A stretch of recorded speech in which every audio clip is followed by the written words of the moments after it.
Hey, my coding family, how's everybody doing? Good to see you guys. Check up on chat and see what I've been missing.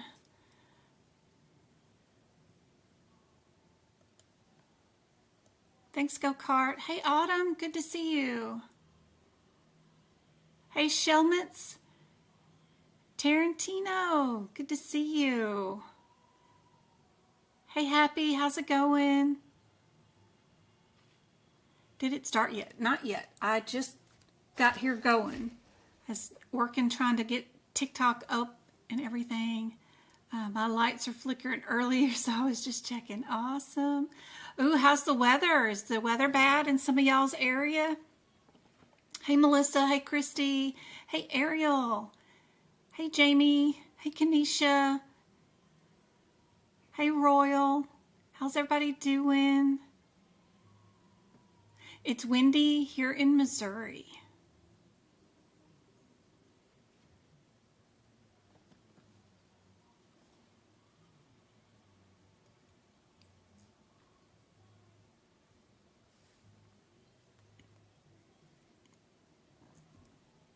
Y'all let me know in chat when you guys are going to be taking your certification exam, if you haven't already told me, and what state are y'all texting from? Because I can associate you guys better. I'm better with more details, like just meeting somebody and knowing their name. It's hard, but if I know details, it's easier for me. I have to associate. But anyway, I've got a bunch of people taking it in March and April. I've got Christy down, Marcy down, Karen, Christy, Gabriella, Angela,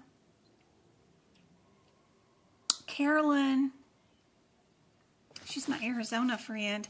Anybody in the Las Vegas area? Because I am going to be in Las Vegas for 4 days, 3 nights, March 10th through the 14th. So if anybody is in the Las Vegas area and would like me to look at their books or notes, or wants me to bring my books and let them pilfer through them, whatever, I'd love to meet up at Starbucks or something if you guys want to meet me and, you know, hang out for an hour.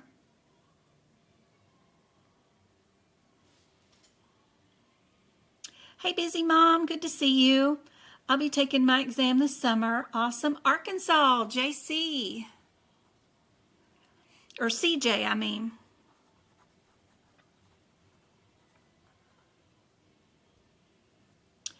And busy mom summer.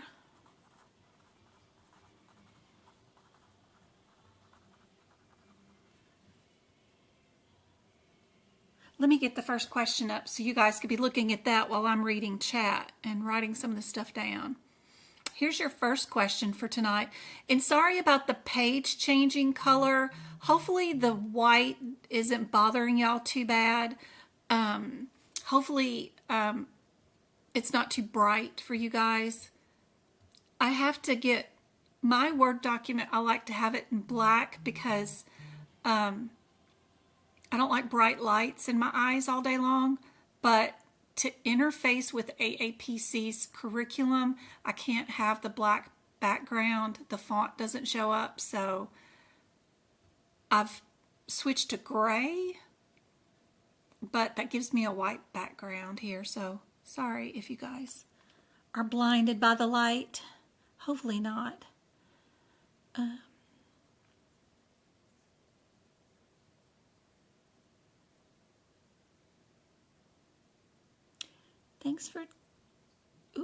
Thanks for tapping and sharing the live. It might be better for you guys to see. I don't know. Maybe you like it the white color, but I like it the darker colors. But it makes me strain my eyes more, I'm sure. So I'm sure this is better for my eyes anyway.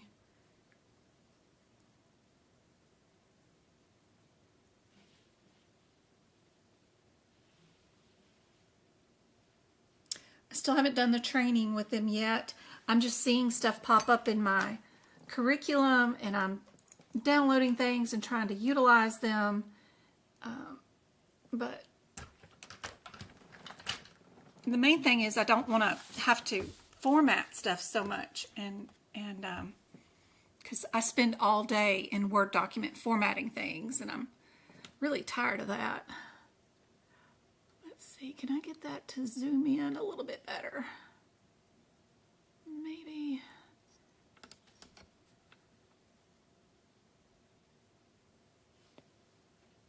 Maybe that looks a little better for you guys on TikTok. Let me know in chat what you guys think the answer is. Oh, look at Go-Kart pinning comments. She's so cool. All right. And then let me check out YouTube chat. I have to look at two different places on the computer to see chat, so I can't see chat on both systems at the same time. Ooh, we got Oklahoma. I got family in Oklahoma. My Aunt Candy lives there. And one of her sons, the one that was fighting brain cancer, lives in Oklahoma. He's a police officer for Tulsa, Oklahoma, and his wife is also a police officer. I believe he's probably retired since they found brain cancer, so he's probably retired now, but not that he can't work. I mean, he has to work. He still has to have a job, so I think he's doing landscaping now because they probably won't let him tote a pew-pew with brain tumor, I guess. I don't know what the criteria would that be for, you know, that kind of stuff, but I'm assuming. Let's see.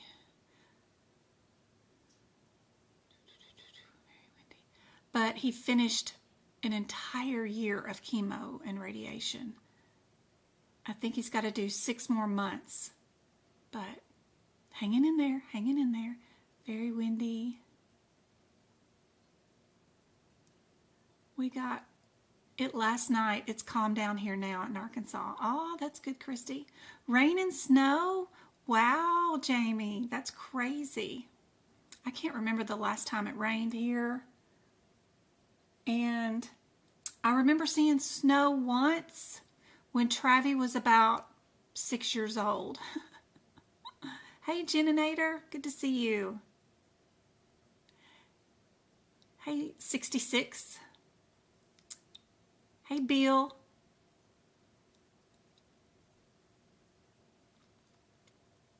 Probably after my birthday. Oh, Kenesha.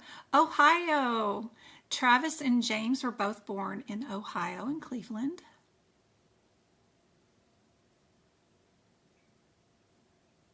A set of their grandparents were both police officers in Cleveland too. They mostly secured like utilities and stuff like that. They hung out at like electricity department, like big plants and things. I don't think they, you know, were out in the streets and stuff a lot because they were older.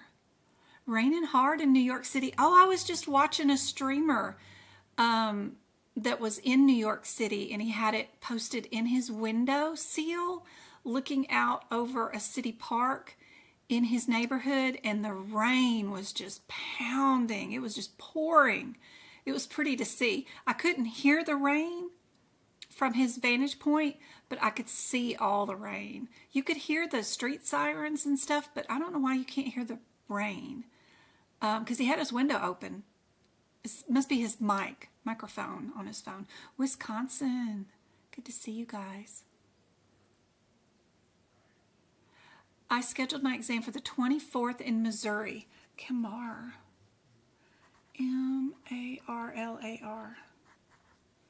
So she's doing hers the 24th of March, I'm assuming. Missouri.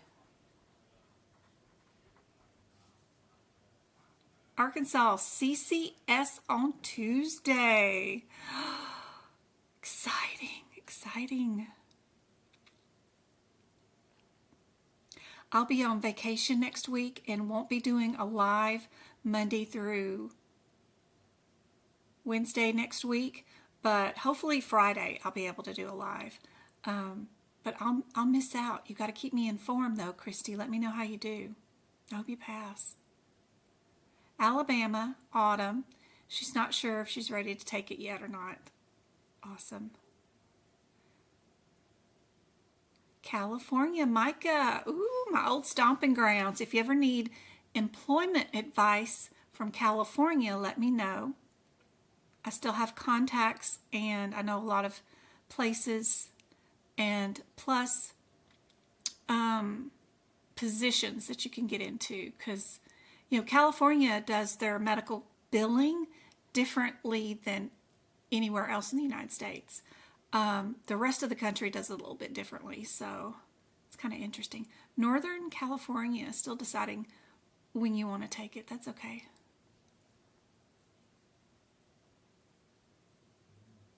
Yeah, I like to visit with my students. It's fun to meet them out in the wild. Is it okay to have a lot of coding sequence examples next to CPT codes? Yes, absolutely. You can have whatever you want in your exam. My next aim is to pass CRC, Micah. Awesome. I'm going to have a CRC workshop come March 26th. I already have the link up and sent out an email. So if you have any issues or want to learn more about diagnosing, utilizing the ICD-10 book or the ICD-10 guidelines, that is what that workshop is going to be about. We're going to do 75 questions in 3 hours, just like a mock CRC certification exam. So we'll do each question in 2 minutes. And that one is up and ready for you guys to book if you want to participate. The replay will be available for 90 days. It'll be the same link that you get when you book the appointment. And you don't have to participate like the whole time.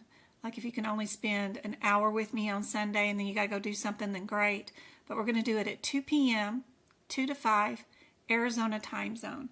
So right now here in Arizona, it is 6:44 p.m. So you can tell kind of sort of what time 2 p.m. would be for you. I love the dark mode too, Christy. Everybody thinks this answer is A. Estella is also in Ohio.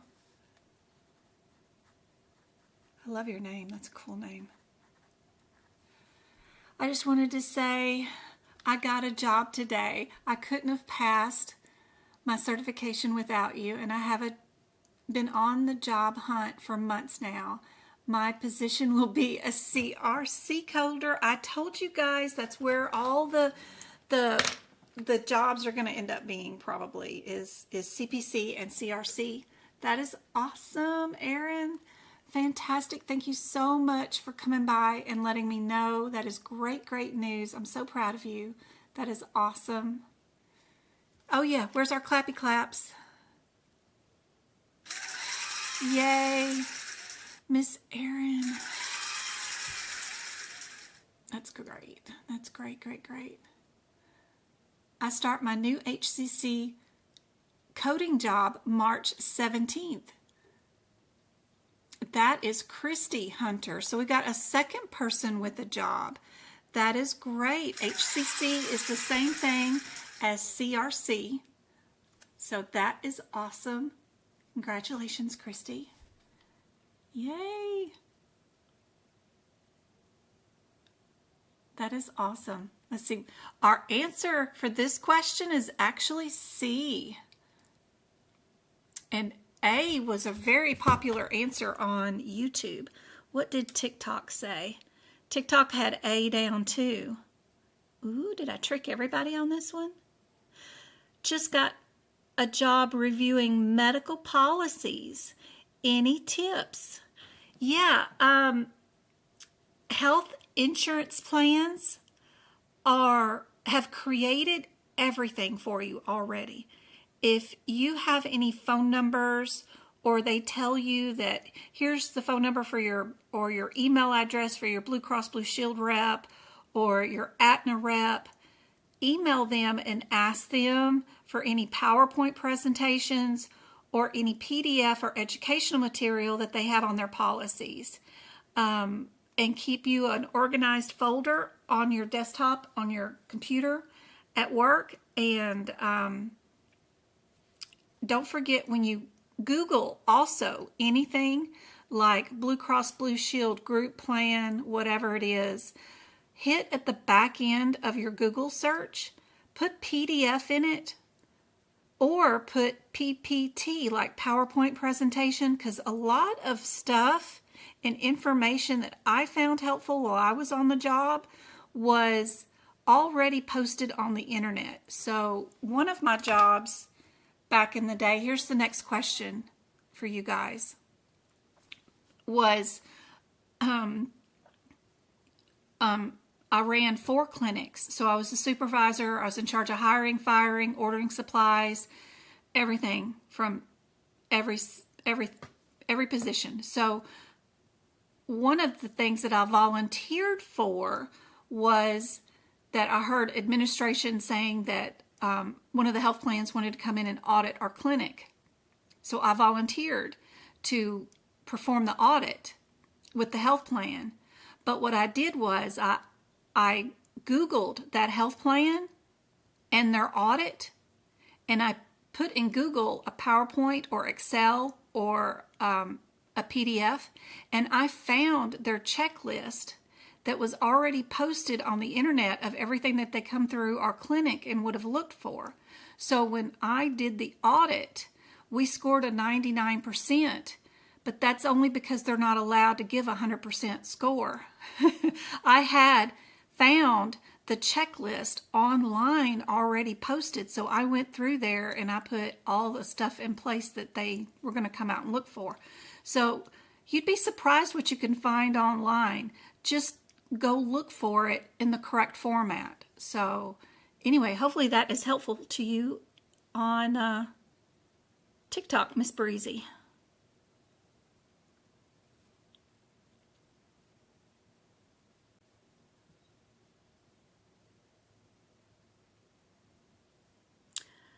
I genuinely can I use a highlighter on the ICD-10 guidelines? Who is that? RN. Absolutely. Let me show you.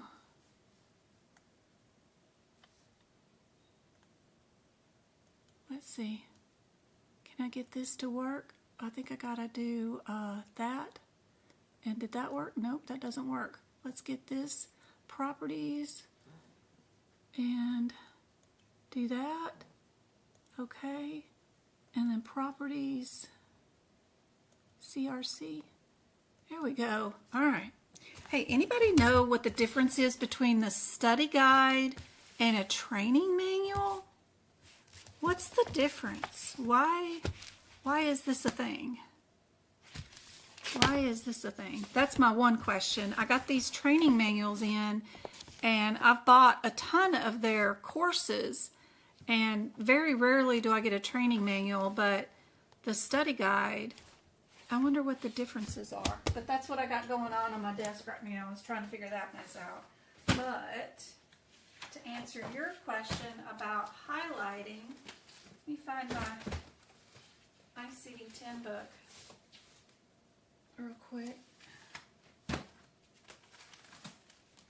I gotta unbury it. All these CPT books. Good gracious.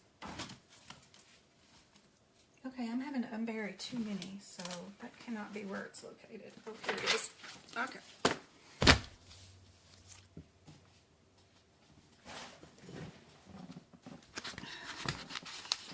You not only can highlight in your guidelines, but you can write examples in your guidelines.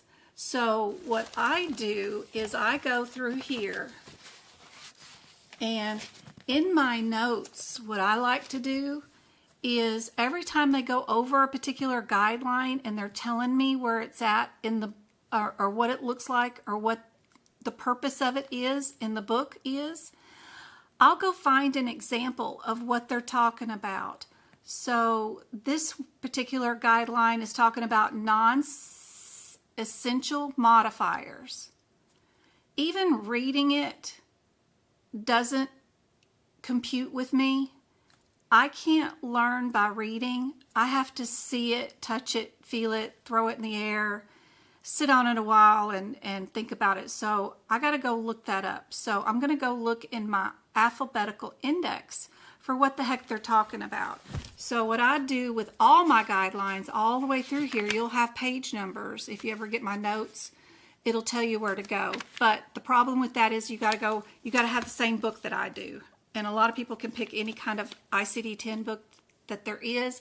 But even if the page numbers don't match, you can still go find what we're talking about. But anyway, so if we go to page 170 in my particular ICD-10 book, and I'm in the 2024 AAPC version of the ICD-10 book, and we go to page 170 in the alphabetical index right here, I've got it highlighted and I wrote in there non-essential modifier.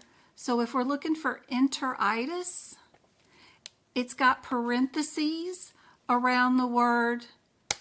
There's two different words that they have, and those two words are what they're calling non-essential modifiers. And it's not like modifiers like for medical coding. This is a word that is called a modifier, which is very unique. Why they have the same word for two different types of modifiers in medical coding is just beyond me. I don't know why they named it modifier, but it's just in general AKA terms for enteritis, right? It could also be called this or that, but you're still going to use the diagnosis code K52.9, non-infective. But anyway, that is what the example is. So when I'm writing in my ICD-10 book or in my guidelines, I not only do that, but I put the page numbers down, I highlight what's important in the guideline, and then some things, if they don't have an example, like they're telling me how to use the word and, or how do I use the word other, and they don't have enough examples, and then I want to go find an example of what it looks like, I'll put the examples in here and write my own examples that I go find of where there is a difference between the uses of and other in this book so that I get a clear understanding. Because sometimes I may forget, what does the word and mean? So then I've got it written down right here so that I can go look and see what my differences are. And to remind myself, of course. And then when they do tell us an example, if I find a different example that I want to use, like this unspecified, like chest wall pain or something else, I like to write my own examples. The exception guideline, I have my own examples written in of what they might be, but I also put the page numbers down. See page 488 of the examples of where they have their example in, because it just takes a lot of repetition to learn these. It's hard. You don't have to memorize anything. Everything can be in your books because it is an open book exam. We do get to take our books with us. Anything that's going to help you speed up during the exam is allowed to be written in your book. Whether you're doing AAPC or ahima, you can write whatever you want in your book. And I find this is super helpful for learning, for sure. I usually like to color code.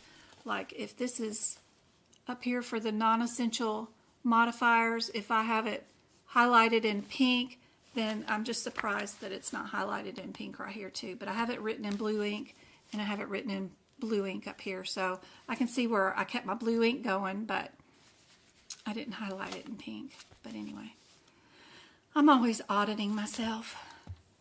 All right, turn that off. off. If I missed your comment in TikTok, I can't get back to it because it scrolls so fast and it disappears, but hopefully that helped you out. Do you ever use the child code as primary code? Child code, child code. Child code? You're talking about a CPT code? Yes. Absolutely. Is this for RHIT? Yes, it's for any medical coding certification exam. Practical application training manual, thinner one. Yeah, I know that about those thinner ones, but I'm wondering what the difference is between the bigger, thicker training manual versus the study guide. I wonder why they're different. I noticed the chapter 1 in the training manual that is super, super thick. Chapter 1, if we go to just the practice exam questions at the end of the chapter.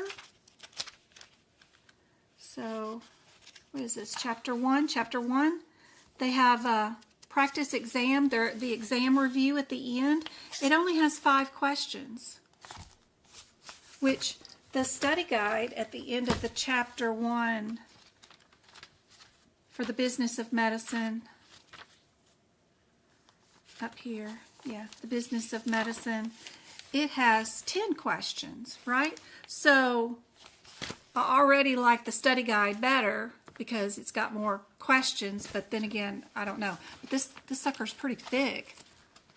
That sucker's, it's 700 pages thick, but, and then those are just more practice questions, I guess. But, yeah, where the study guide here is 400 pages long. So maybe it's more condensed version, but I don't know. I'm auditing them and see which one I like better, because as students, you could buy which one you wanted. I mean, you could buy both, I guess, but I'm all about saving money. Which one's the best version of what you could get with the most, most amount of info that you need and the least amount of money in situations. So I'm just thinking to myself and auditing. That's all. All right. Is that what I was doing? No. That's not it. Maybe it's this one. Nope. Nope. Okay. Nope.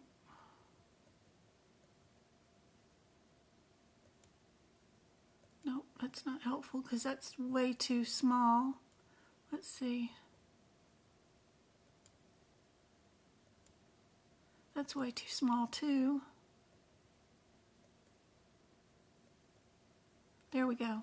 That's it. That's back. Okay. I got too many windows open, so I don't know which one was right.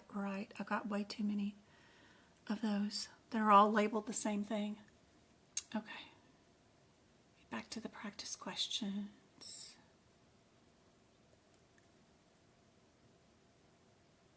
Can't believe I got everybody on the first question. What was this question? Which of the following is true about that? Everybody said A was the right answer, but it was C.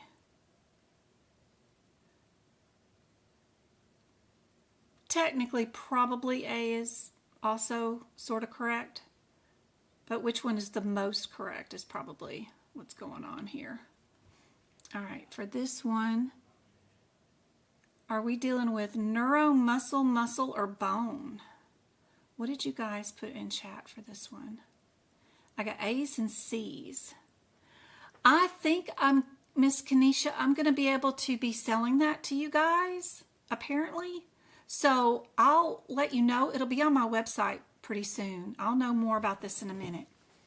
Apparently you have to get it from an instructor, right? I don't know if I've ever seen it on their website, right? It comes with the course when you buy the course, but maybe I can be able to sell it without the course. We'll see. I'm still waiting on my training to see what's going on with that. I'll let you guys know. But if it's only got 5 questions for that chapter. I still like the study guide better because that's 10 questions, right? We'll see. I'll see if it's worth it. It may hold the same information. I don't know.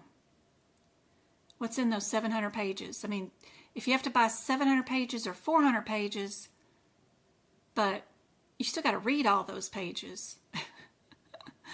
It might be bigger, but then you got to read them all. So which one's best? All right. Hey, Michael, I've been searching for coding positions, but yeah, just keep applying.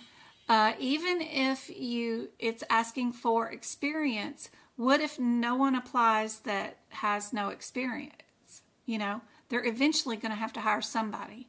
And, you know, keep applying. Just keep applying. You keep going to the CMS government website, do their classes that are completely free, and then you get to add their certifications to the back of your resume and keep adding those certifications like the fraud and abuse, the grievances and appeals training from CMS. Do those classes. They take 20 minutes each. It's not that big of a deal. Plus, you can retake them unlimited amount of times, add them to your resume, apply for those jobs that are looking for experience. What if they don't find anybody with experience? But you've got all this bonus certification from CMS. You know, a no is a no until you apply and get a yes. So apply. Apply to those jobs. Slowly putting notes in your guidelines, page 19. As you're reading, watching my live. Hey, I got a bunch. I've got the first 10 pages of all of my guideline notes done guideline by guideline in my YouTube videos under ICD-10 guidelines. So if you have the YouTube membership, which you do, Miss Happy, you can watch and actually do all of the guidelines for the first 10 pages by watching those videos.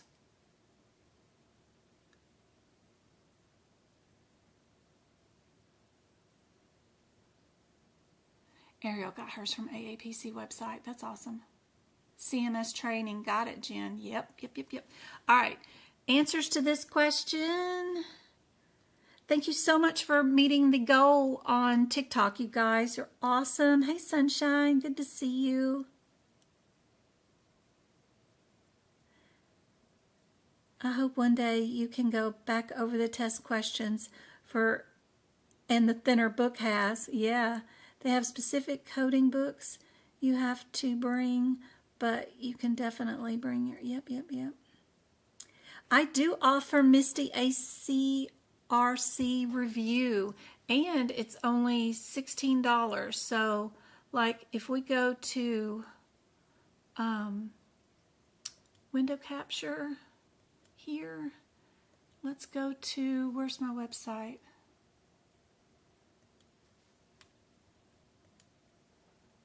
What is that?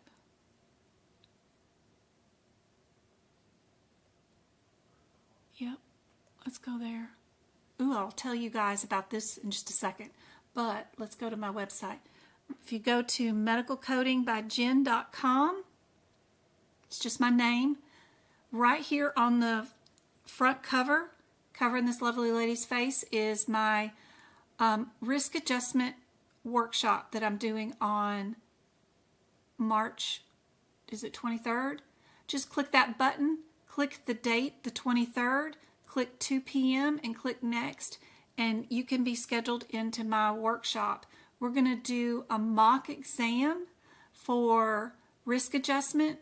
So we're going to do 75 questions you've not seen, and we're going to do it in the same pace as the certification exam. So we're going to show up, and we're going to have 75 questions that we've never seen before, just like you're going to be faced on your certification exam.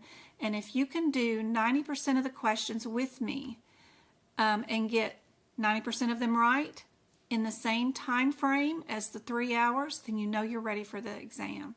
So, and I'll teach you some tricks along the way about getting the correct answer, or at least getting yourself down to 50-50 shot, learning the process of elimination, all the things that I've learned about how they write their exams and exam questions.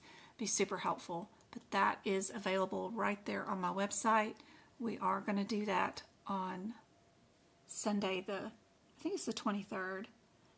Yeah, 23rd. And if you cannot be there that whole time or that day, the replay will be good for 90 days, where you can watch the video in your own time as many times as you want for 90 days.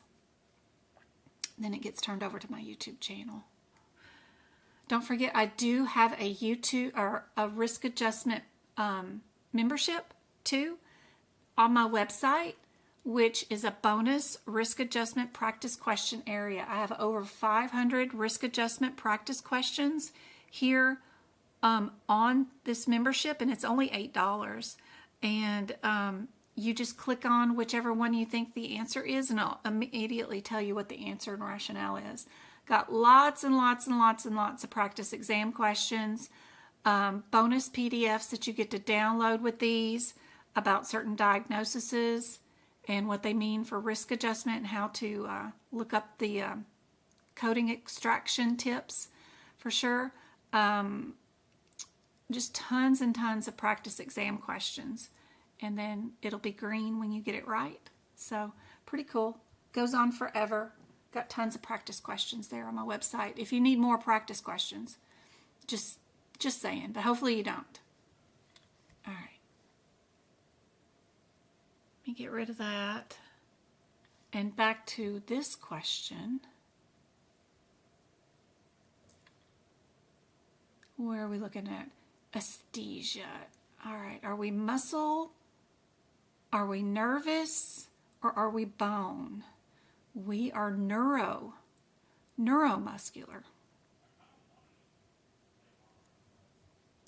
This question, surgeon performs this procedure. Which one of these answers best describes that procedure? Is it an incision? Is it a removal? Is it a debridement? Is it a removal? If it's a removal, is it of BCC or of a fingernail? Use your knowledge of prefixes, suffixes, and root words, which are available in your CPT book. Don't forget to look at the front of your book, like XXIZ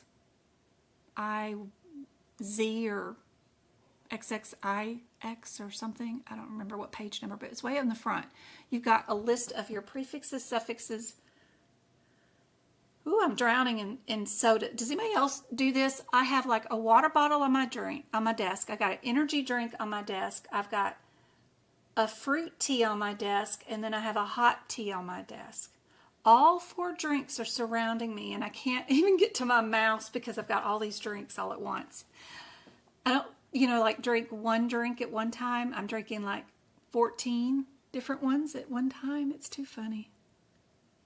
I'm serious. I got my water, I got my energy, I got my fruity tea, and then I got my hot tea. And they're all in the way of my mouse pad. It's like, I'm like trying to get to my mouse pad, and I've got all these drinks all in the way. Because, in 1 minute I'll want the hot tea, and then in another minute I'm going to want my cold iced tea, and then the next minute I'm going to want the energy drink, and then the next minute I'm going to want my water.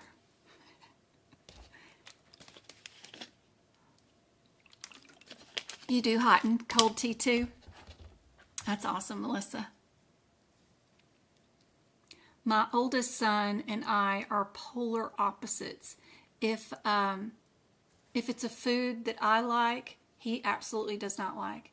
And if it's a food that he likes, I am either allergic to it or I absolutely don't like it at all. But the one thing that we do have in common is multiple drinks on our desk at the same time. And not that we're actively drinking them all at the same time too.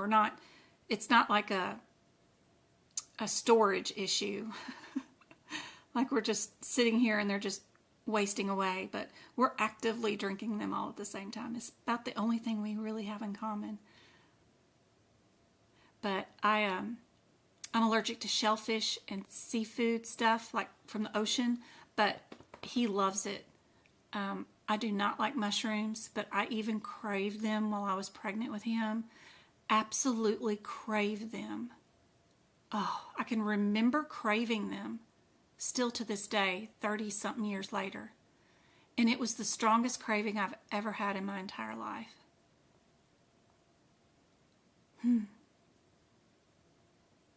Hey, I always have one for energy and one for fun and one for health. There you go, Happy. That's awesome. That's perfect. Yep. Especially when we work from home and we walk for later. Yes, you can purchase it and watch it later. Yes, Christy, absolutely.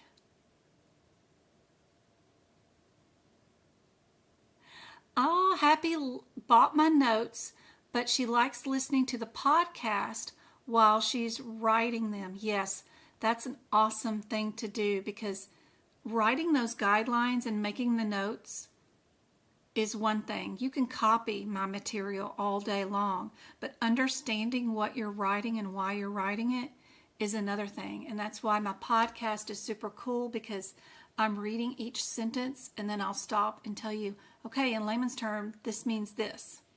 Or I'll have an antidote or a story about it or something. Hopefully, I'm trying to make things easier for you guys to understand. Everybody thinks this one is A. Still working, but still listening. Sorry guys, there was another 30 messages on TikTok and I missed them. So if I missed your message and nobody else, you will be up all night to the restroom. I got a bladder. You know, I did OB and delivery for 20 years before I went into administration. I could go to work for a 12-hour shift, leave my house, and come back home 15 hours later and had forgotten to go pee all day long. And, you know, we have parties and people bringing in stuff, and I'm drinking all day long. I got the bladder. I'm not the girl that gets in the car and has to go to the bathroom again. Car rides don't make me have to go to the bathroom. Nothing does, except for being pregnant. Being pregnant, I would cry because I could, you know, go potty and then go get to the car and then have to get out of the car and come back into the house just to go potty again. What is that? But I have a very strong constitution, so hopefully it lasts. I am getting older, but yeah, I can go all night without having to do that. This particular question is A. I think everybody got that one right. All right, what about this one? Restriction of blood supply, commonly due to a factor in the blood vessels that can result in damage or dysfunction of tissue, is called what? I can even take a water pill like a hydrochlorothiazide or something. Don't even have to get up in the middle of the night.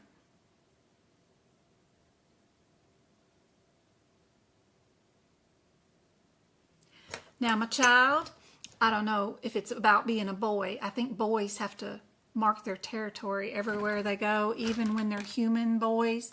But they can't get in the car and go nowhere without having to stop and go to the bathroom somewhere. But not Mom.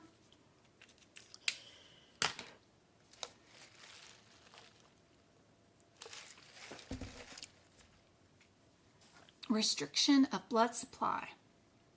Is that dyslipidemia, fibrillation, heart failure, ischemia? What is that?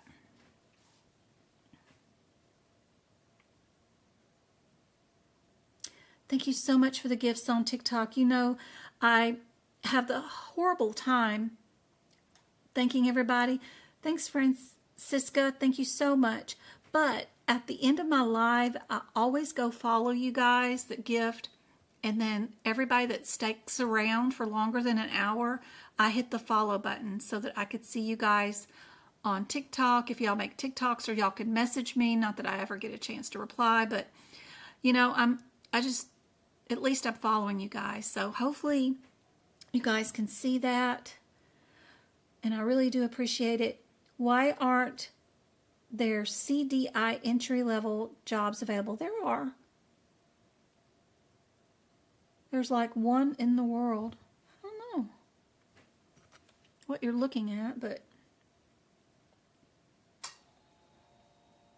girl, why? I don't know why.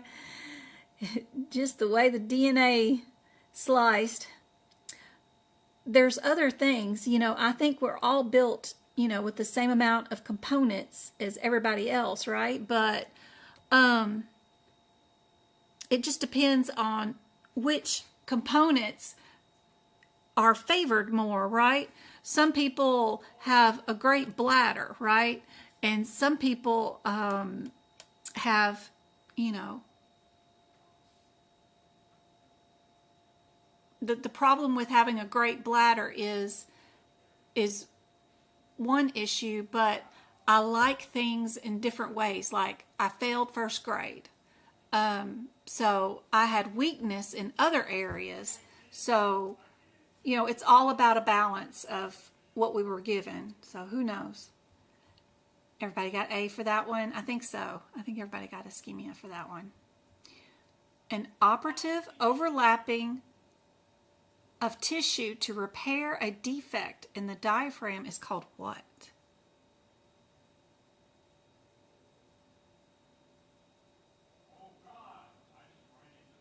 My kids are out there screaming. They're playing a new video game and it must be very electrifying. Sorry if you guys can hear them yelling.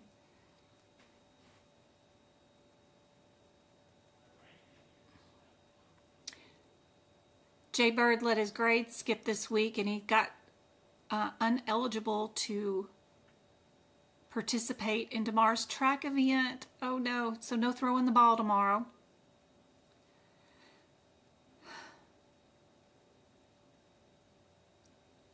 They all start with I am. What do you guys think about this question? There are a ton of definitions inside your CPT book of a lot of those procedures. If you're having trouble, you could look up these definitions in the back of your CPT book in the alphabetical index to look them up. I got A's and B's. She's in between.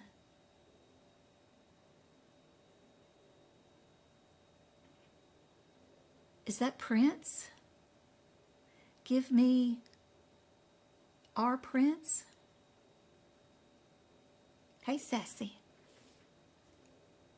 All right, yes, A is right answer. I think most everybody switched over to that particular answer. Good job. I do have some CPT, integumentary coming up, and some E&M questions. Some of these integumentary questions are going to be kind of difficult too. Where is my CPT book? Did I do?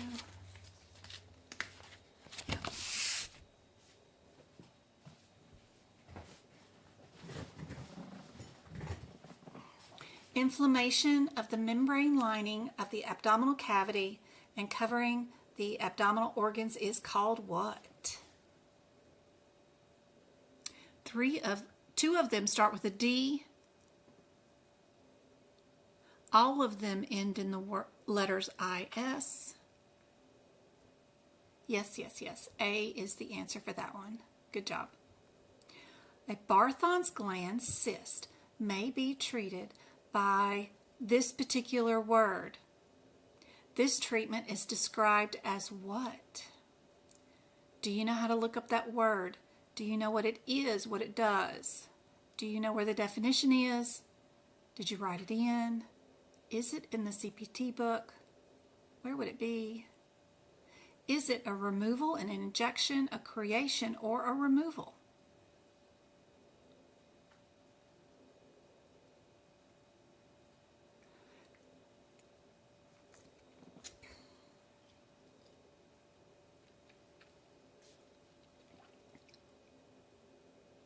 I see a bunch of C's, a bunch of A's.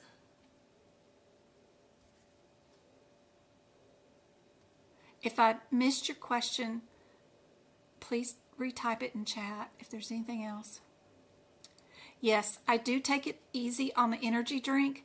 This one has 200 milligrams of caffeine in it, and I spread it out and keep it in my little mini fridge over 3 days. So it'll take me 3 days to drink that whole thing. So I drink more of the water bottle and the hot tea with the tea bag in it than anything else.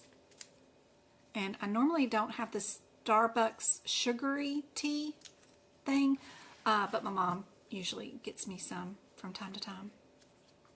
She goes out. But I'll make that energy drink last for 3 days. My blood pressure can be high and my pulse is already over 100 99% of the time anyway. So I don't need my pulse any higher. That was the hardest thing to stop drinking. As soon as I found out I was pregnant, I stopped drinking all caffeine. And that was a long 9 months. Well, longer because I breastfed, but still, it was crazy.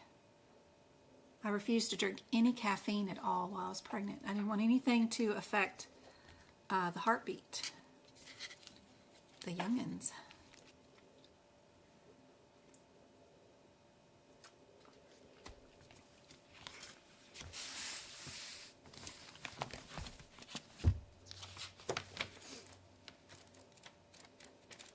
Let's see. Well, let me see if I can.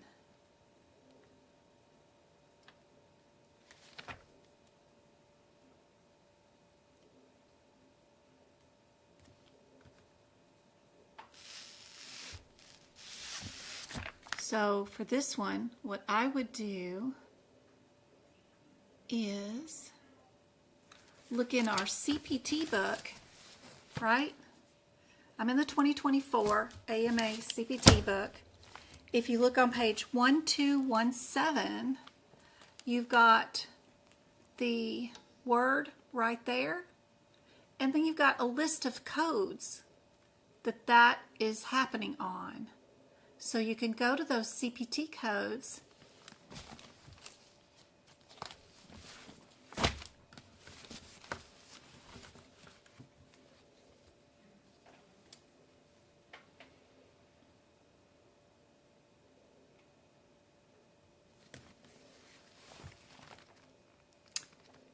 and see where the definition is going to be listed at. It could be listed in the integumentary, in the 4000s, 5000s. It looks like the Barthol's gland. That code is at the 56440. 56440. 56. What'd I say? 440.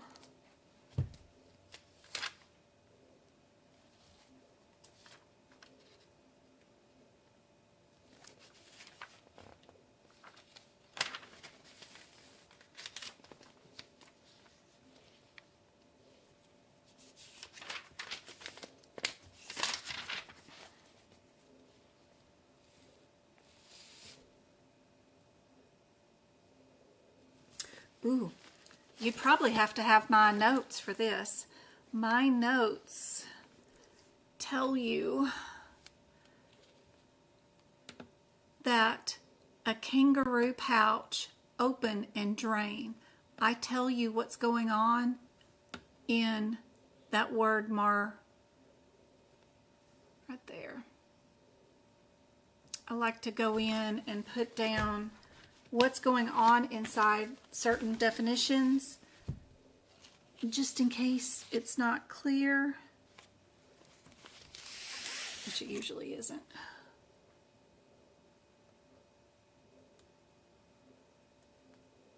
Where am I at? Okay, here we are. I need to move this one up, and we're going to take that one away. So, because of my notes that go along with the CPT book, you've got C is going to be the answer because we're creating a pouch. Yeah.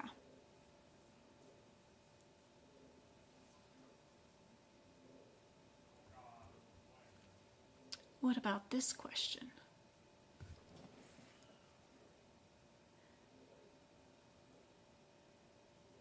Coder's reference guide works amazing. Yeah. Problem is you can't take those with you. I was looking at, where is this one? No.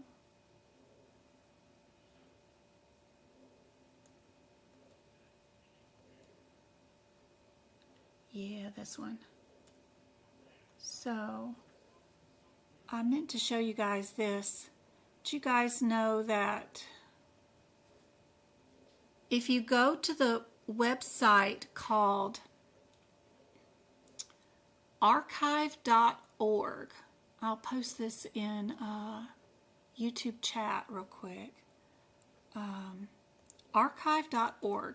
This is like a public library for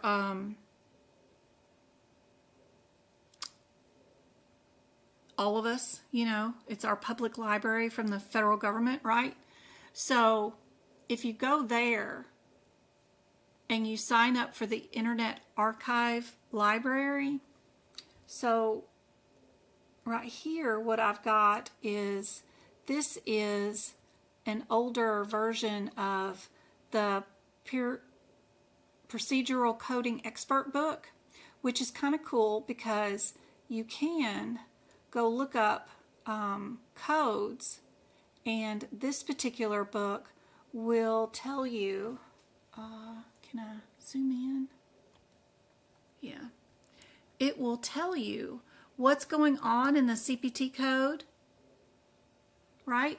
And it'll also tell you what modifiers you can use with that CPT code. Ooh, fancy, fancy. So like if we went to that 5, what was that code number? You guys, 5, what was that? It's the beginning of the female reproductive system. We're up here somewhere. 56440.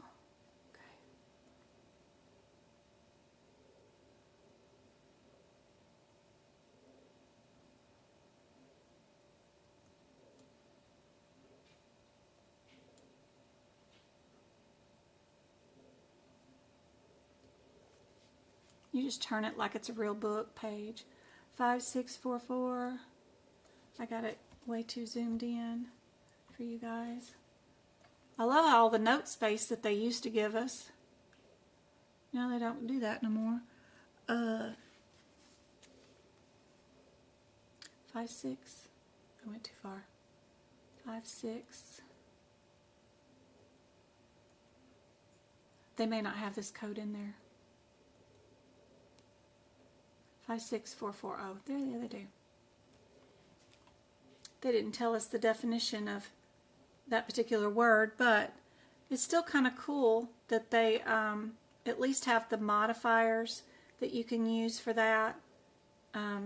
There's another book that I like that I don't have pulled up right now, but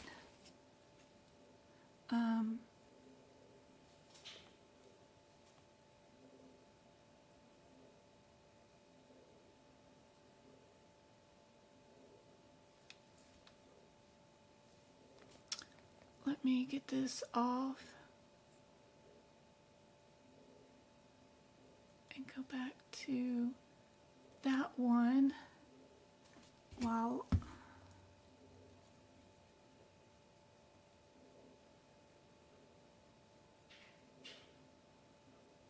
nope, I don't want to be there.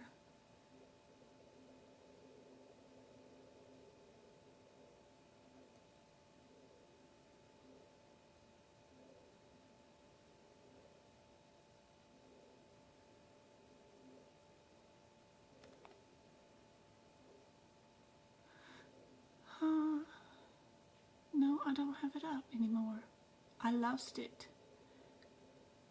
Oh, I bet it's in my PDFs. Is it in my PDFs? Wait, it's in my PDFs.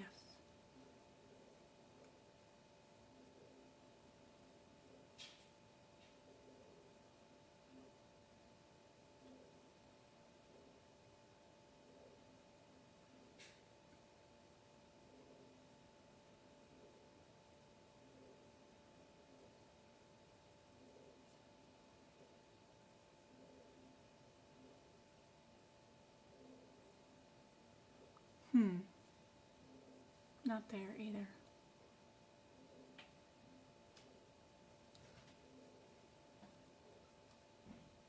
Never mind.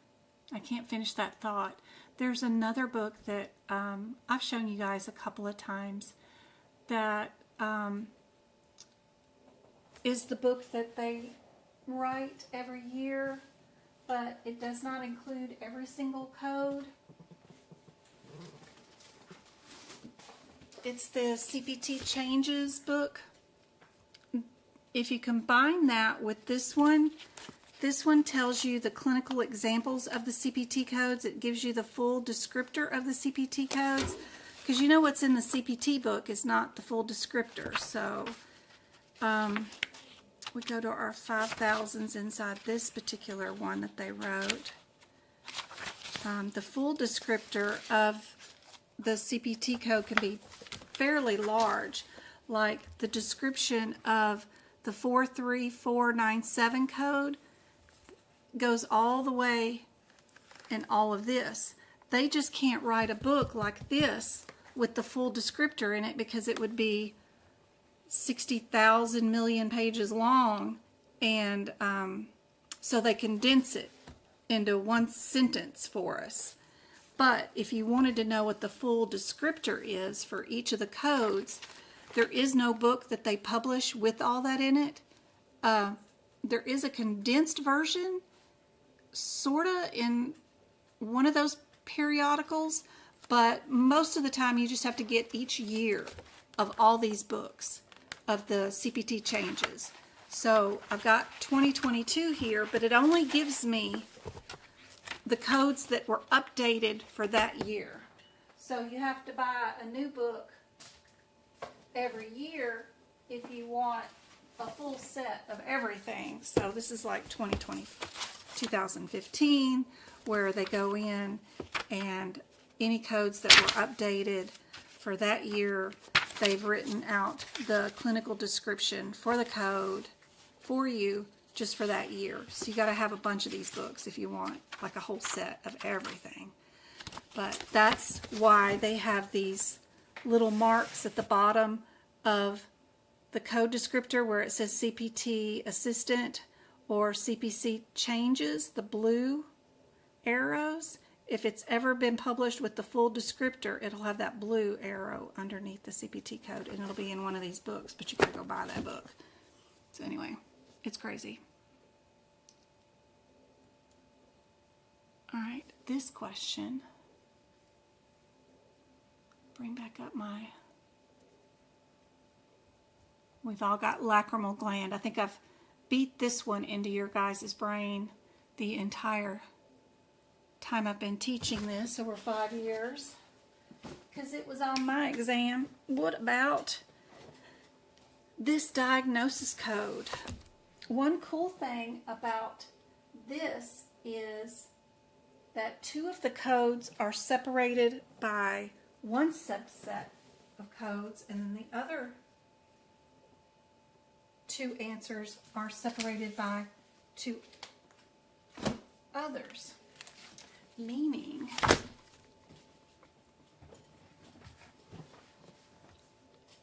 if you were, bring up this video and let me move this over here. So for this question, get you guys some of this view. So 2 of the answers start with a C. 2 of the answers start with a D. So step number 1 in this question is not to read the question. If you're reading the question, you're doing it wrong.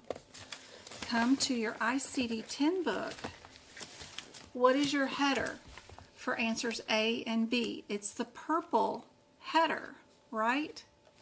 The purple header for anything diagnosed with a C is malignant neoplasm. Now we can go to the D.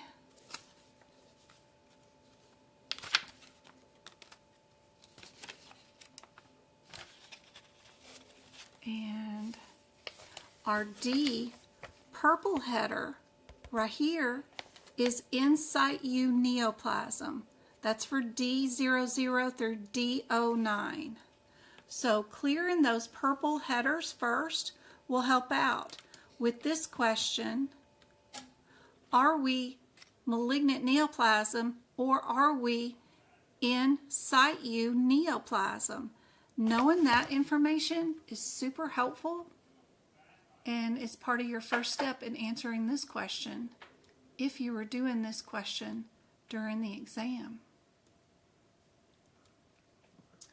We have melanoma in situ, upper left arm. Are we a C diagnosis code or are we a D diagnosis code? Put your answers in chat. Let me know what you think.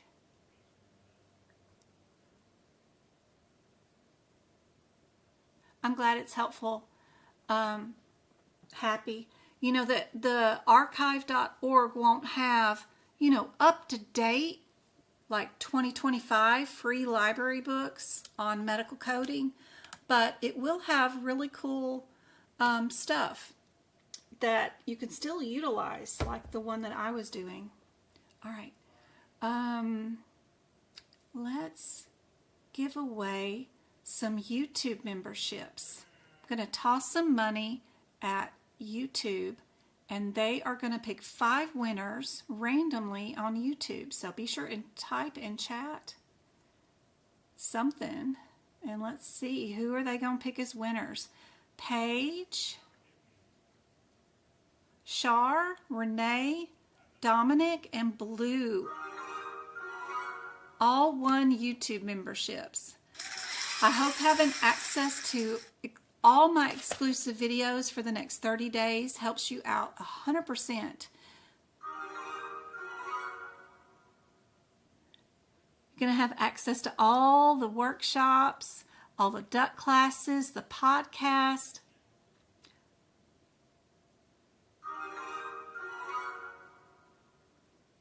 Hey Sarah, sorry. I have thousands of emails, social media posts all over everything. And I'm just one little old lady here on the internet, and I teach for free 3 nights a week here for you on YouTube and TikTok. I normally do have tutoring open on my website that you can schedule. You can schedule either just an hour visit or talk with me to get advice, or you can schedule a mock exam. But I have those turned off right now because my boys are on spring break and they're home with me, and we're going to Vegas to play around during spring break. My mom wants to go, so whatever my mom wants to do, she can do, because she's 73 this year. And we're going to take the boys, so I'm not available right now for tutoring, so I have it turned off. But when I turn it back on, you can schedule time, probably around the 17th, 18th, 19th, maybe somewhere around in there. I should have it turned back on my website. But if you're reaching out me and messaging me on TikTok, Facebook, Messenger, Instagram, I've got, or even on Discord, thousands of messages that I have not returned at all.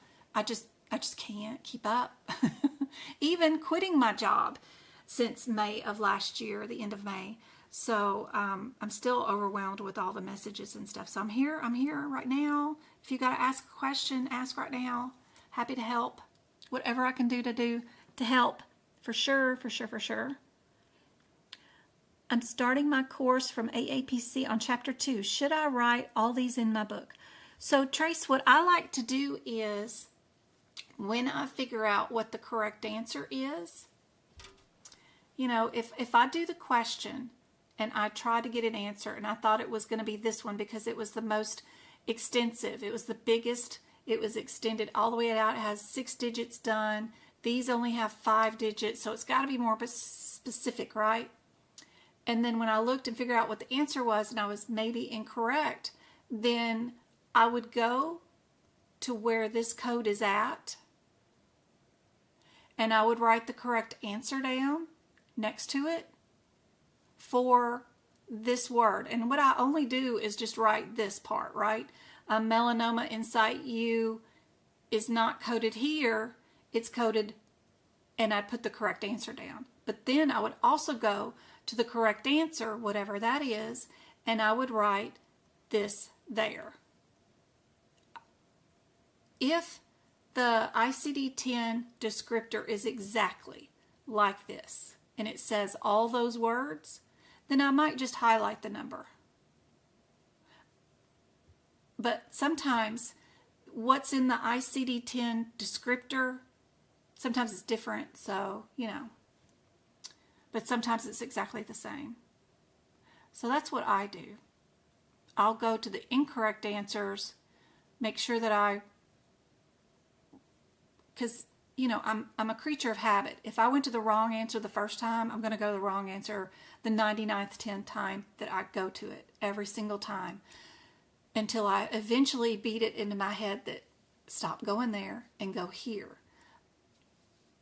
But that's what I like to do. Try the question yourself. Try to do the questions with the process of elimination, looking for similarities, that kind of stuff, without looking at the question at all. Pick out an answer. Then do it like you would if it was your exam question, is how I do every single question. First time I just pretend and don't even look at the question. Try to come up with an answer just by looking at the numbers.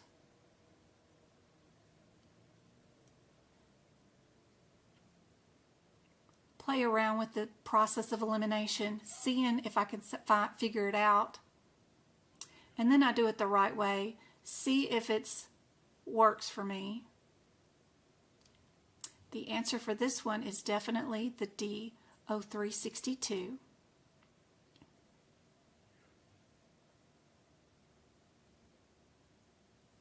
This one's descriptor is exactly the same. So what I would do for this one is just highlight the code. But if at all, while I was doing the exam question, if I did go to a wrong answer and picked out something wrong, then I would go there and write it out there for sure and tell myself to go to the other code, which was the answer. Helps reinforce. I'm pretty stubborn. If I do it wrong once, I'm going to do it wrong this way. So the first thing that I do here is I am going to just look at the answers. I'm going to stay away from the 9s, right? I don't like 9s. Those are unspecified. So if I got rid of B, what do I think my answer would be without even looking at the answers at anything else? I like the 2 D's. They're super close together. The 49 and the 48. Would I like a 0.2 or a 0.5?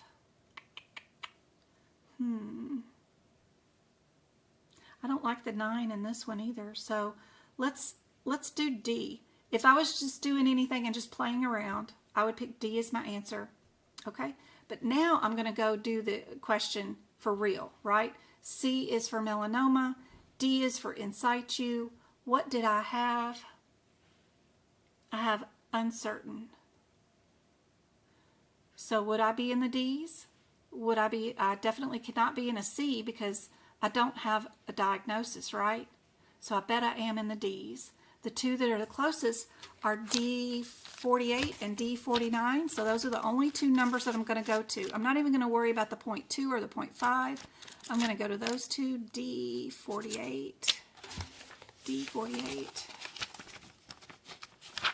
D48 is neoplasm, uncertain behavior of other specified sites D49 is neoplasms of unspecified behavior. Is it the behavior that's unspecified, or D48 is neoplasms of uncertain behavior of other and unspecified sites? D48, or am I D49, neoplasm of unspecified behavior? R is suspicious and determines that it is uncertain. Which one would we do uncertain on? Neoplasm of uncertain behavior? Of other and unspecified sites. This is skin.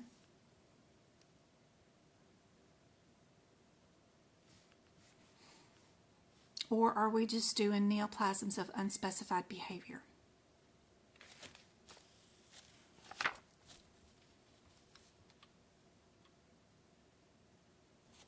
Point 2 was where?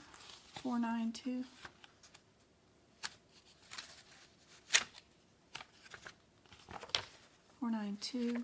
Is, whoops, wrong one. There's your of the skin, of the bone, soft tissue, and skin. So neoplasm of unspecified behavior, bone, soft tissue, and skin. Or unspecified neoplasm behavior of the skin. We have a lesion on the nose.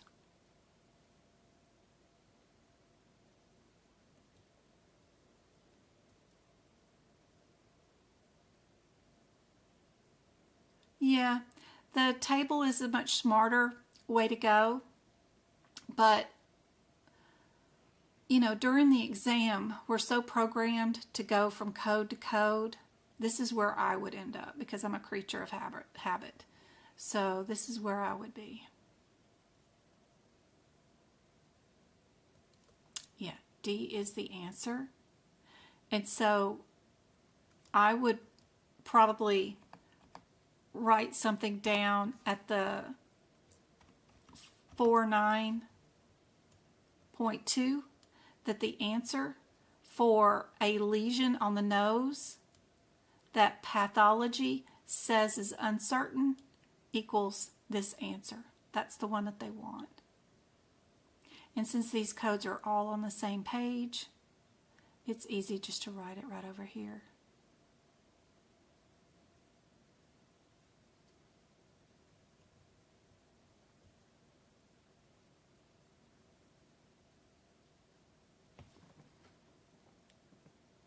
Yes, there is a better view on YouTube. Thanks, Twinkle.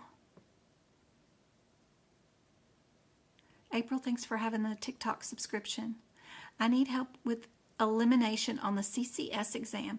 I failed at first try. The CCC, ooh, I'm taking that course right now, is insane. I can't even describe to you. I code cardio for Kingman Hospital. Girl, we live next to each other, Miss Sarah. I'm taking that course right now. You got to learn.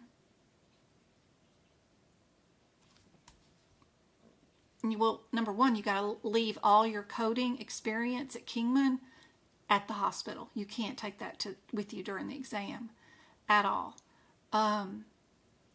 You got to learn what aapc wants for their answer and noticing the patterns involved in their CPT coding. So yes, the process of elimination. I've got a lot of YouTube videos on the process of elimination. Let's work on some right now. Let's work on process of elimination with Integumentary. So some of these are going to be kind of difficult. So when looking here, if I was just to pick out what I thought the answer was going to be just based off of process of elimination, right? We've got 3 answers that are all the 10. Only one of them is the 11. one of their policy or patterns that they have on their exam is they're pushing you to try to pick one of these answers, but the answer's D. Another one is that it is one of these. Is it one code or just two? Right? And most of the time it would be just B. So you've got two patterns here that I know with AAPC. It's either going to be B or it's either going to be D. That's it. If my answer was B, how many things would I be removing or whatever if the answer was B? So let's go to our code 17110. So 17110. If my answer was this code, we would have up to 14 things being removed. And if it was 111, we would have 15 or more. So, how many do we have in this question? We have 9 warts removed and 6 flat ones removed with cryosurgery. What would be our answer?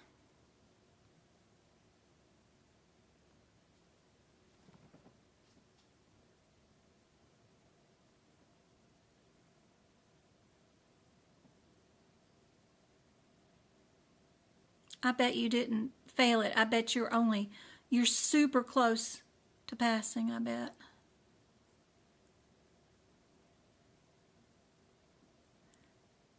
Miss Sarah Chisel.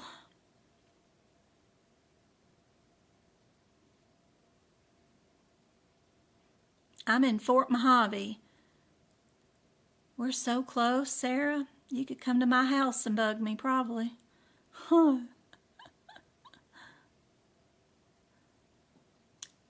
Does that explanation help you?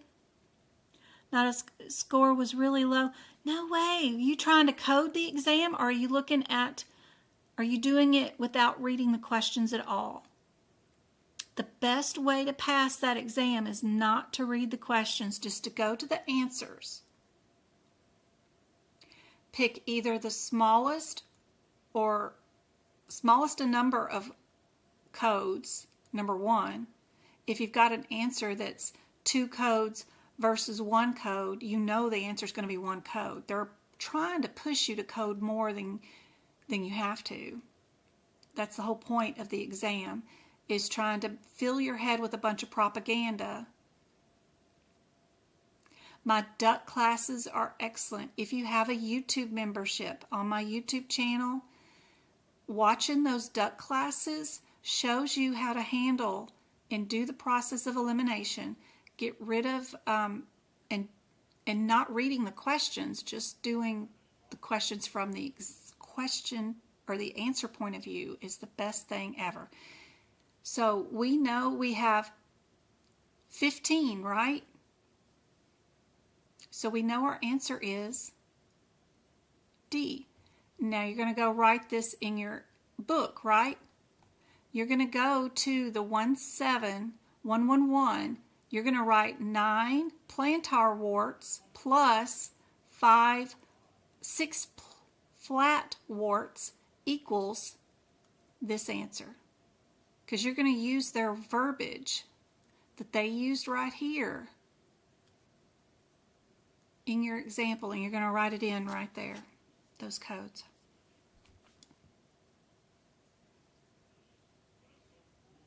Nine plantar warts and 6 flat warts equals 17111, and you're going to write that in your manual.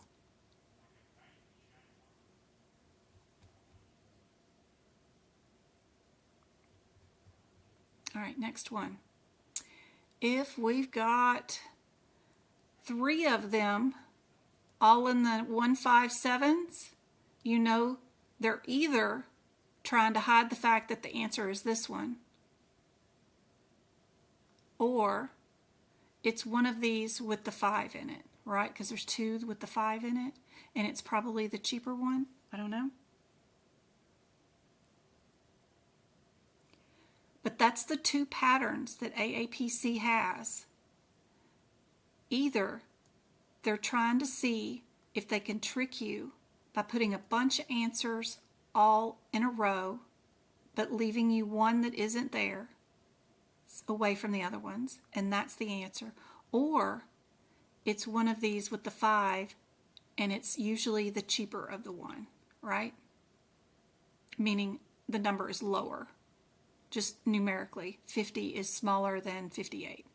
So let's go here. What's our differences between our 155 and our 157?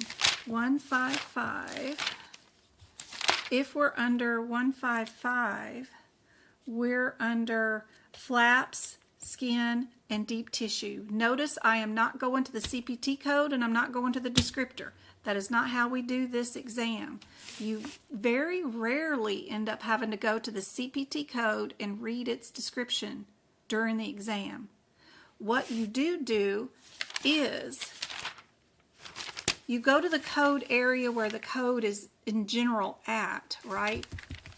But you're going to go back and look at body parts that you're on, which is your red header. What body part are we on for these? And then you're also going to do your blue headers. So red header here is fine needle aspiration. Then here, our red header is skin, subcutaneous tissue, and accessory structures. Has our body part changed? Probably not. We're still under that body part. We're just changing procedures. So our procedure for the 155 is a flap and skin and deep tissues. Keep that in mind. We're not even going to go look at the 15574 CPT code descriptor. You don't have to do that. We have to go to the 15740 and we need to see what procedure header these procedures are under. Blue header, which is under other flaps and grafts. Is our answer usually an other? Or is our answers most of the time under more direct procedures like flaps, skin, and deep tissue? Seeing that word other and knowing that 3 of the answers are all under the word other versus only one answer is under a direct flap and deep skin tissue, then probably our answer is A. Move on to your next question. Don't read nothing, because if you read something, you're going to get confused because the question is full of propaganda. I would pick A and move on with my day just because of that blue header, because I see that pattern in AAPC all the time. Anybody following along? We're on page 104 and 103 in the 2024 CPT book. Does that make any sense with you guys? Thank you so much for subscribing, Victoria. Is my Kingman girl here still?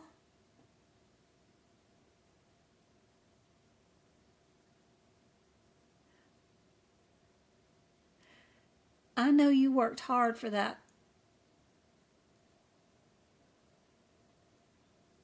Can you show the whole question? Is the question not showing for you guys?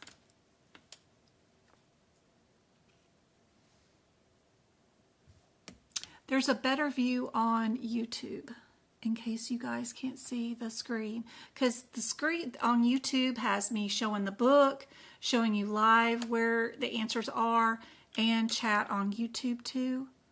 So just in case you guys want to go to YouTube, the replay for this video will be on YouTube. It already is on YouTube. You can hit rewind and all that kind of stuff and rewatch this video. Hey Cash, haven't seen you in a while. Good to see you. Girl, I've seen people take it 16 times, Allison. Don't you fret. Not that they took it 16 times after meeting me, but before they met me. So if you guys want to code this one and verify that that is the right answer. What did we do today? We did an avulsion. Oh, we did a peptile graft. So our 5574 is under the MAMA code of 15570. And you have to find the mother code anyway to the 15574. You never end up going to the actual real code. And y'all know you can't use whiteout, so don't be saying nothing on YouTube about my book. But you guys cannot do what I did. You guys know that. I did this for photographic reasons. But the 15574 is a child code, which can be an answer, 100%. But it's actually something that you never go to during the exam because it won't ever hold the information that you technically need for that question. The information that you need for that question will always be located in its parent code, which for this particular one is 15570, which is that pink word that I have highlighted right there, means that this graft is PEDICLE. Yep. That's the type of graft. And that's exactly what we did do, was this type of graft.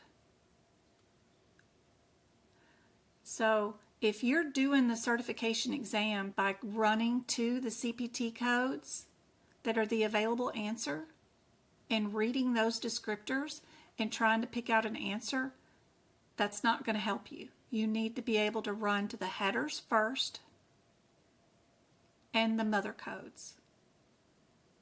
Very rarely do you end up at the real CPT code and reading any kind of descriptor there. So that is probably step one. Why we are not under 15740, if we go to that code, 15740, it's an island peptile graft, which we did not do. Our 50 is also an island graft, which we did not do. And our 58 is a free facial flap, microvascular hemostasis, which is also what we did not do. But you see these two questions right away, you can see that 3 of the answers are all the same, and then you got one lone duck, and the lone duck is your answer. Same thing with this one. 3 of them are the 157, and then you got this one lone duck, and that lone duck is your answer.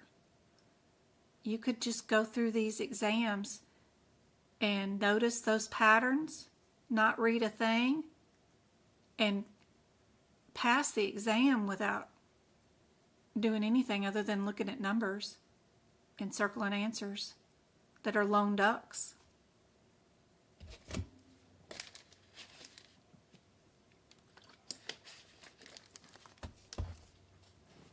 All right, let's try another one. Okay, so don't read the question. Don't read the question. Come down here. You see anything? We've got 3 of them that end in the number 2, 1 that ends in 0.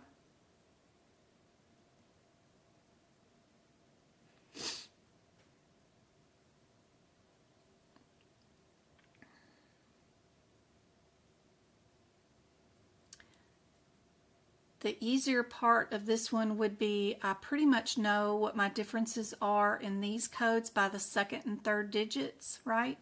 I know my 14 is benign.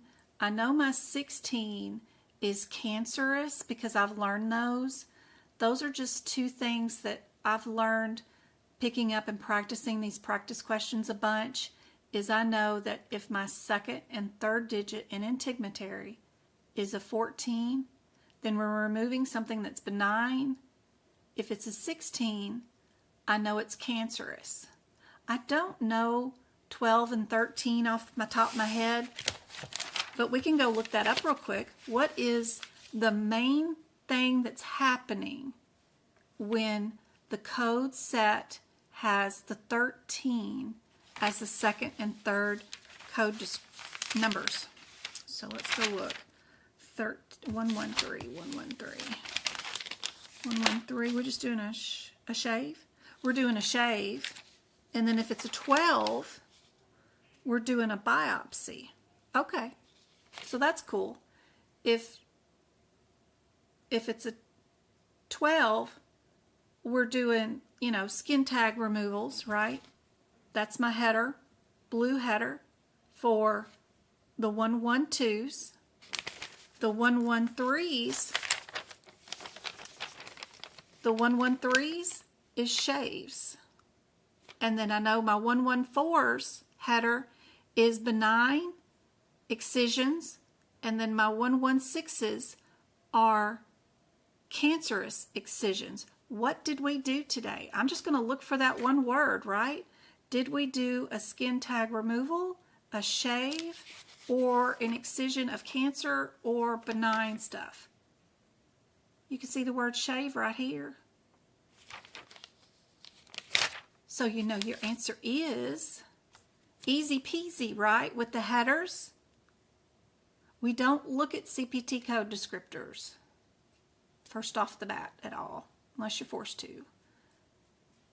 These are header differences. This makes the exam, no matter what question they throw at you, it doesn't matter what is written in this question. If these are your available answers, this makes it very, very easy. Did I do a skin tag removal? Did I do a shave?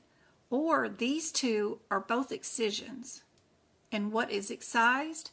This one's benign, and this would be cancerous. And they have to tell us because it comes with the pathology.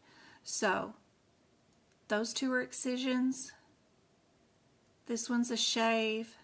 It's a form of excision, but these excisions require stitches, right? This one's a shave, and this one's just a skin tag removal. So it don't matter what in the world they write up here. This one would be super simple to do. Does that make sense, guys? I am about to have a review class, course, all that stuff. AAPC is building me a course right now. So that'll be starting in April that I can teach. But I like teaching you guys from the exam point of view. You don't need a course to pass this. You can do this like I did. I got my certification before I ever took a course from them. And you can pass just like me, just by learning how to utilize their books. So everybody knows this one is B. Easy peasy, right? You need a review, Cuba? Awesome. That's awesome. So check out my website, Medical Coding by Jen. It's just there to hold a bunch of free stuff for you guys. I got free practice questions, free images in our shared gallery. I have free resources underneath the resources tab, including book prep, CPT book notes, videos, all that stuff, and instant downloads for you guys, totally free in my practice area. Go hang out at my website, and as soon as there is the review course, I'll let you know, because it'll be posted there, of course. I do have a risk adjustment workshop coming up on the 23rd of this month on a Sunday. It'll be a 3-hour review. I heard they have like these like an 8-hour long review that we could do. That sounds really cool, but that's a long day. I don't know I can't get anybody to spend really 3 hours with me. I can't imagine 8 hours in one day, but I don't know. We'll see what all they're offering me, but hopefully in the next week or so, I'll have the courses all set up and know more what I can offer. All right, our next one, remember, don't read the question. Don't read nothing. Come here. Look, we've got 3 of them, all with the same answer. But then we got one lone duck here, right? They're either trying to push us to code B, or it's one of these that are the same, right? If our answer was 17000, what would we find in the question? What would we find? 17000 is over here in our destructions. So this is only for the first lesion. This code with the 000 is only worth 1 removal of anything. So that means if answer A is the correct answer, because the 03 does each, it's got the word each in it, each lesion after that, that there was 2 things removed if A is the correct answer. 2 items.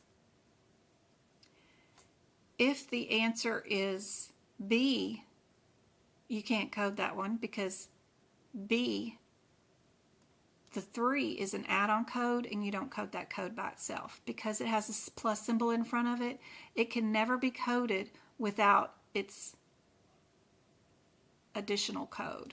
So it cannot be coded without the 000. So we know B is out the door. Goes away. If C was our answer, we know there was 12 things removed. Because 1 plus 11 equals 12. If D was our answer, we'd have 2 things removed plus something else removed. So, did we have only 1 thing removed that had 2 items? I keep seeing 4, 4, and 4. So I bet A is not the correct answer. This one has 12 items removed. This one has 2 items removed and then a bunch of other things, because our 4 will hold, what is it, like 15 to 99 or more items.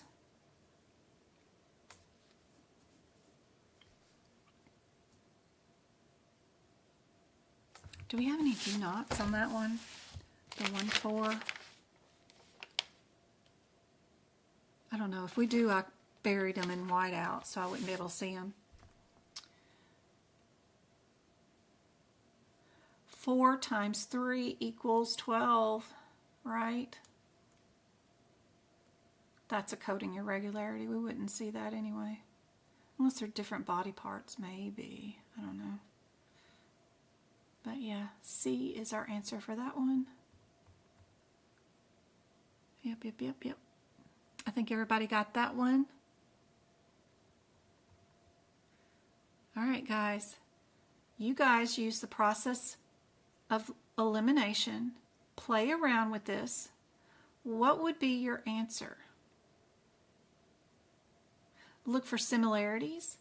2 of the answers have the first 3 digits that are the same. Pick a pretend. I'm not looking at nothing. What do I think the answer is going to be? If I used these 2 as my similarities, then I just picked the cheapest one, then my pretend answer would be A. Move on with my day, right? Because it's smaller number only, just numerically.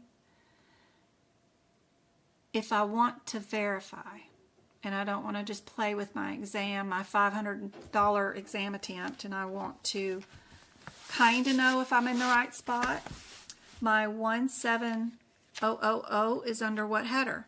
Destruction, benign, pre-malignant lesions, right? So my 17100 is under destruction also. My 17106 is under destruction also. And then my 17263 is under destruction of malignant lesions. Is my thing malignant or benign? If it's malignant, D is my answer, because everything here is either pre-malignant or benign. So A, B, and C, the major header, is pre-malignant or benign. D is only malignancy. What would an cutaneous vascular lesion be under?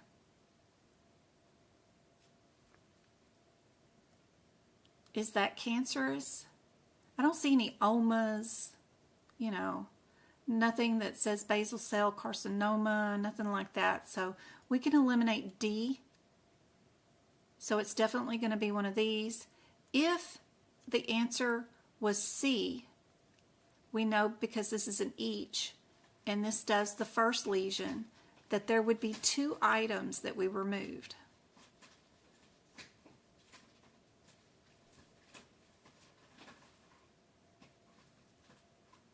And we do have 1 lesion on each cheek. So we do have 2 cheeks.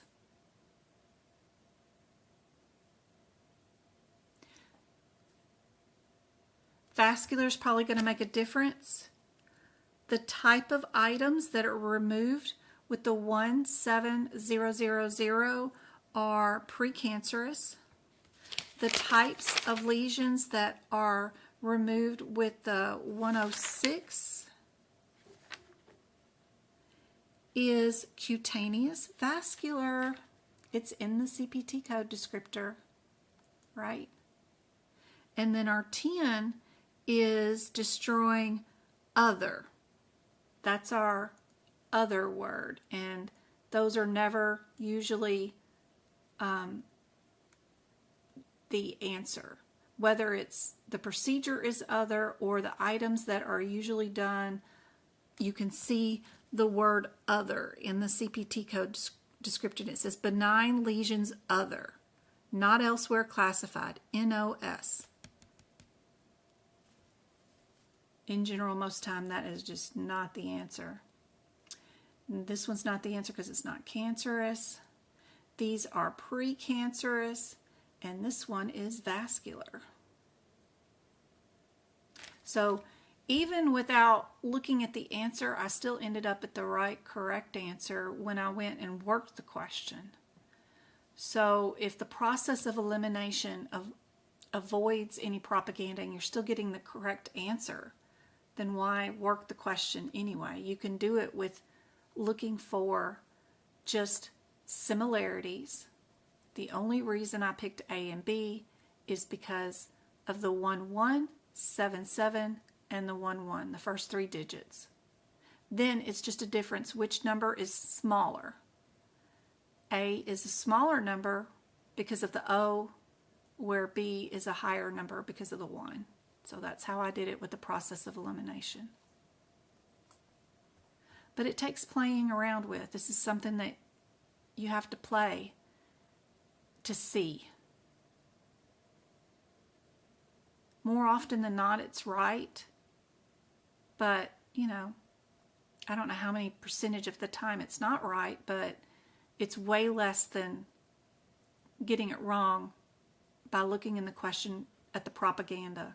You'd be so surprised if y'all joined in on my duck classes at how much propaganda is in these questions. When you work them, even with the process of elimination, and you're looking for just the key terms, you'd be surprised what you find in the question also that will lead you to the wrong answer if you're looking into the question and the case, even with the process of elimination. We have a lot of fun in those classes. We've got one more tomorrow, and then we're going to have to stop for a while, but it's cool. All right, let's do the next one. If you were just playing and you were seeing with just the process of elimination, would you be a 12, a 13, or one of the 14s? They have the two 14s together. A lot of times, you know, it would be B, and that's your answer, and move on to the next question. But because these are probably going to be under different headers, I'd love to look and see what the headers are for those. What's our header for the 14? I think that's coming up first. Those are those crazy ones that are coded by themselves, right? Yeah, that header is adjacent tissue transfer and rearrangement. So A and B are adjacent tissue transfers and rearrangements. We're looking at the blue header. Don't look at the CPT codes. All right, the 13 whatever is a repair complex, and then the 12 is under 12035, a repair intermediate. What did we do today? Did we do an adjacent tissue transfer rearrangement, or did we do a repair? If we did a repair, are we complex or intermediate? And that's only looking at the headers. You don't even have to look at the CPT code descriptors. Yep, see how easy it is to pick out the answer if you're looking at the blue headers.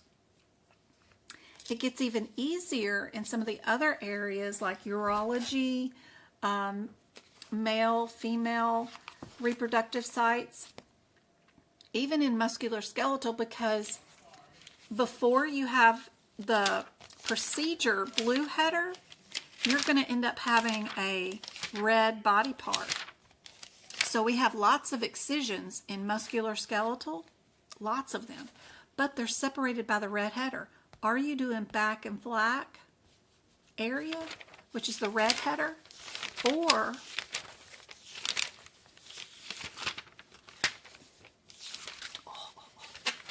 are you doing a shoulder excision?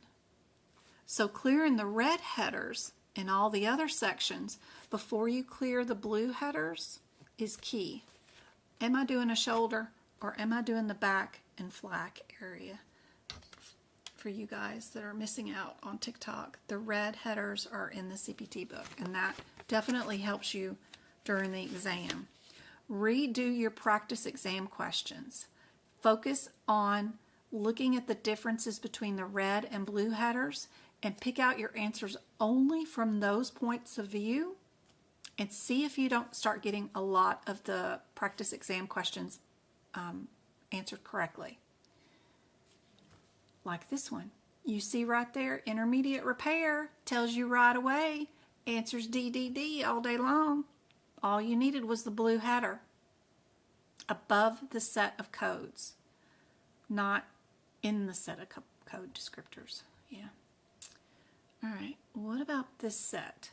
We've got 2 that are in the 14s and 2 that are in the 157s. So 140, where are we at?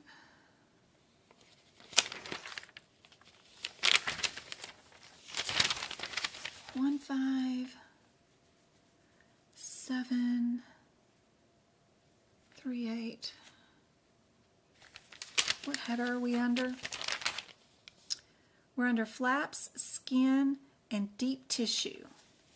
For the 157s, where is our 143s? 143s are under adjacent tissue transfer and rearrangement. Did we do flaps, skin, or deep tissue? There's going to be descriptions of what this procedure entails in this paragraph right before you code these. Also with the adjacent tissue transfer, we're looking for words like Z-plasty, Y-plasty, rotational flaps, if we're in the 14s.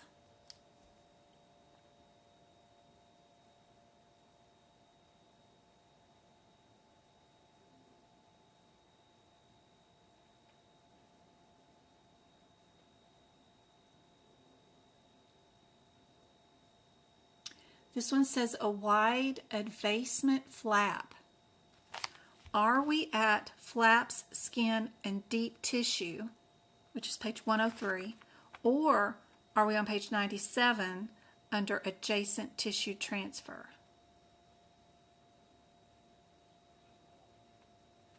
Where would we be?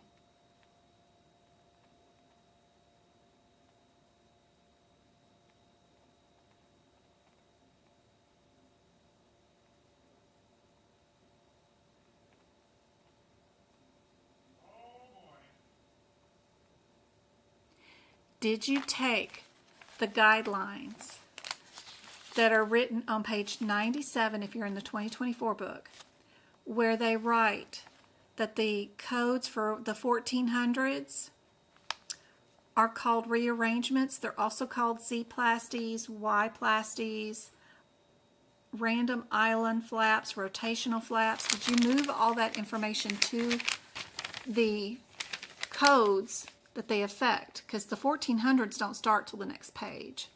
I find that super helpful. But if you read inside that guideline, and in those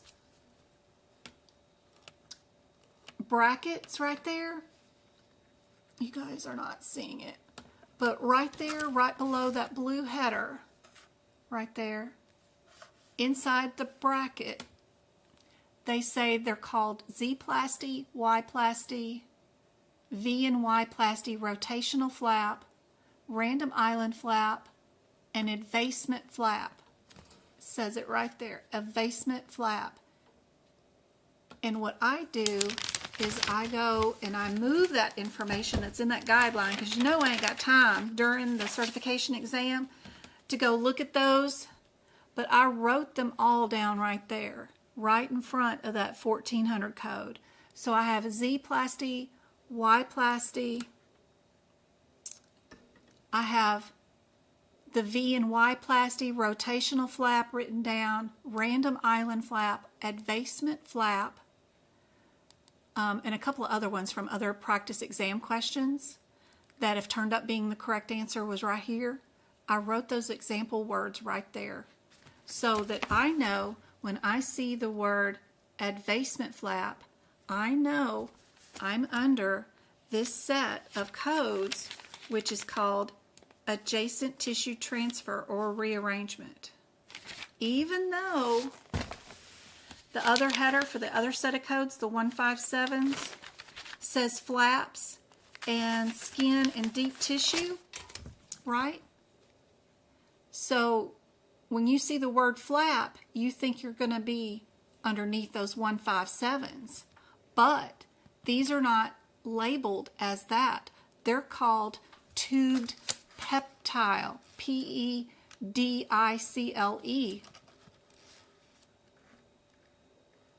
types of flaps, right? There goes the energy drink. Ooh, not on the keyboard. That's my favorite keyboard. It's a silent keyboard. Only got the control key. All right. So, advancement flaps is underneath either B or C.